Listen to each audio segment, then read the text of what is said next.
मधून जर आपण नकारात्मक गोष्टी काढल्या तरच सकारात्मक गोष्टीला आपल्या जीवनामध्ये जागा मिळेल आणि आपल्या ज्या काही सकारात्मक गोष्टीतून जी काही ऊर्जा मिळते त्यामुळे जी प्रगती होते तीच आपल्याला मिळते. नेहमी आपण त्याच गोष्टीकडे नकारात्मक लक्ष नाही दिलं पाहिजे. आणि स्वयंपाकात काय बनवावं हा प्रश्न पडला आणि म्हटलं चला आपली सगळ्यात सोपी तर खिचडी आणि कढीचाच. आणि स्वामींना पण खिचडी कढी भजी वगैरे कांदे भजी आवडतात, तर आज हाच मेनू आता संध्याकाळच्याला करायचा आहे. कधीतरी आपल्याला कुणीतरी काही म्हणतं किंवा त्यांच्या वागण्यातून तसं दिसतं आणि त्यावेळेला मनात कुठंतरी वाटतं अरे आपण या लोकांना किती जीव लागला किंवा ही जी व्यक्ती आहे याला किती जीव आपण लावलेला आहे.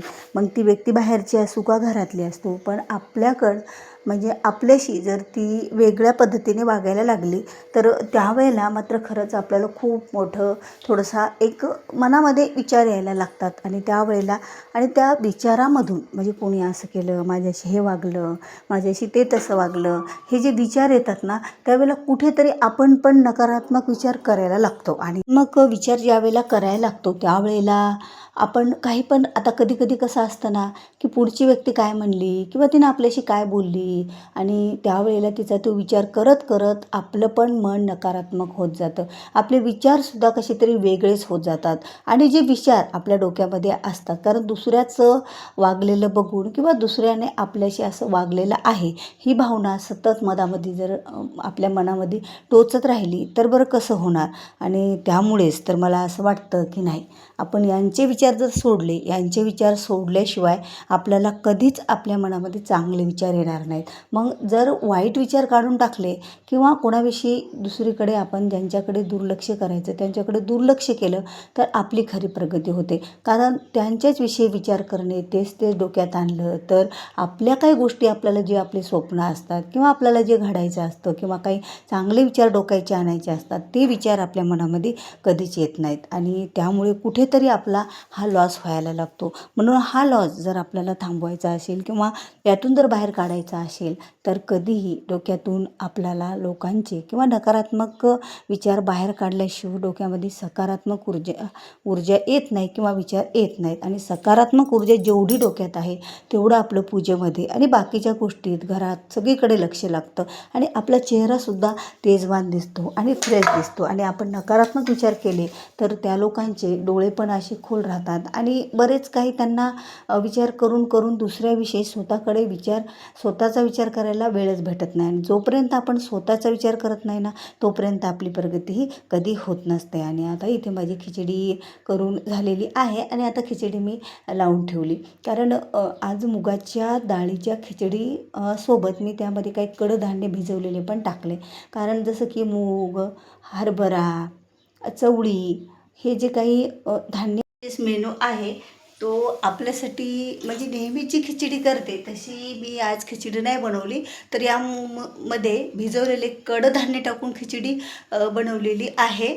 आणि त्याचबरोबर ज्वारीच्या पिठाची कढी पण बनवलेली आहे ज्यामुळे आपल्याला काही गॅस किंवा अपचन होतं. जसं की हरभऱ्याच्या डाळीच्या पिठाने तर किंवा कुणाला वायतळ असेल तर ज्वारीच्या पिठाची कढी आणि खायला पण इतकी टेस्ट लागते ना तर ती मी आज इथे बनवलेली आहे. इकडे ताक होतं आणि ताक खूप आंबट असल्यामुळे त्यामध्ये मी पाणी घातलं आणि त्यामध्ये अर्धी वाटी म्हणजे एक तांब्या जवळपास ताक झालं तर अर्धी वाटी त्यामध्ये ज्वारीचं पीठ घातलं आणि थोडीशी हळद त्यामध्येच टाकून घेतली. कारण ताकात आणि पिठासोबत हळद टाकली तर पिठाचा पांढरा रंग दिसणार नाही. आणि आपली जशी काही कढीला फोडणी टाकतो कांदा, लसूण, कढीपत्ता, कोथिंबीर, जिरे, मोहरी ह्या सर्व गोष्टी मी त्यामध्ये टाकून घेतल्या. पण कोथिंबीर ही ताकात टाकली तर त्याला फोडणी पण व्यवस्थित बसते. आणि आता इथे माझा कांदा करपलेला आहे, खरपूस झाला आणि त्यामध्ये आता आपल्याला हे सर्व काही जिनस टाकून द्यायचे. आता मीठ राहिलं होतं ते मीठ टाकून दिलं आणि छानपैकी कढीला आता उकळं आणून घेतलेलं आहे. आणि बघा कढी ओळखायला सुद्धा येत नाही, सुद्धा येणार नाही की ती ज्वारीच्या पिठाची आहे म्हणून रंग पण छान आला. इकडे बघा पसारा कसा पडलेला आहे सर्व म्हणजे अभ्यास करता बाहेर गेला तर हे पुस्तक पण उघडायला उघडच. इथे वही पण बघा कशी उलटी आणि हे जे काही रुमाल आहे ते पण टाकलेलं आहे म्हणजे असं नेहमी तो गर्दा टाकतच राहतो. की वाचन करता हे पुस्तक असेच उघडायला उघडे ठेवू नये म्हणजे हे म्हणजे ठेवत नसतात. सरस्वती माता याच्यामध्ये आहेत तर ह्या उघडे ठेवायला पाहिजे नसतात. आणि खरंच माझ्या ओमने आहे ना, तर हे असं उघडंच ठेवून गेलेलं आहे. बाहेर जायचं म्हणजे त्याला 15-20 मिनटात यायचं असतं, पण तरीही उघडं ठेवणं योग्यच नाही. आणि ही बघा, ही जी सरस्वती मातेची जी पाटी आहे ना, ती पाटी म्हणजे सरस्वती आपल्या मुलांच्या अभ्यासाच्या रूममध्ये जर आपण किंवा टेबलवर ही ठेवली तर खरंच यामुळे फरक पडतो. कारण सरस्वती मातेचं सरस्वती यंत्र आहे आणि या यंत्रामुळे आपल्या ज्या मुलांच्या बुद्धीत आणि दररोजच्या दर्शनानं सरस्वती मातेचा आशीर्वाद मुलावर राहतो. म्हणून ही अभ्यासाच्या रूममध्ये मी नेहमीच ठेवत असते. मी दीपालीला पण एक दिलेली आहे, म्हणजे माझ्या मुलीला.